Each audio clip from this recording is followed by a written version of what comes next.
خالی ہاتھ رہ جاتے ہیں وہ لوگ جو دوسروں کی خوشیاں چھین لیتے ہیں۔ اس شخص کو کوئی نہیں بدل سکتا جسے اپنے اندر کوئی غلطی نظر ہی نہ آتی ہو۔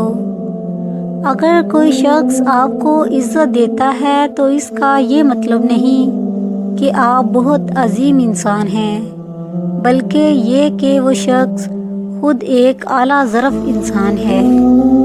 بیکار ہیں ایسی خوشیاں اور بیکار ہیں ایسے غم جن میں رب یاد نہ آئے۔ سمجھدار وہ نہیں جو بڑی بڑی باتیں کرے، بلکہ وہ ہے جو چھوٹی چھوٹی باتوں کو سمجھے۔ کوئی تم سے بھلائی کی امید کرے تو اسے مایوس مت کرو۔ لوگوں کی ضرورتوں کا تم سے وابستہ ہونا خدا کی تم پر عنایت ہے۔ ناکام لوگوں کی دو نشانیاں ہیں: سوچتے ہی رہتے ہیں عمل نہیں کرتے، یا بغیر سوچے سمجھے ہی عمل کرنا شروع کر دیتے ہیں۔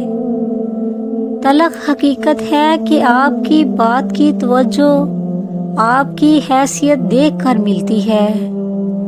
اگر مانگنے پر اللہ دیتا ہے تو غرور کرنے پر چھین بھی لیتا ہے۔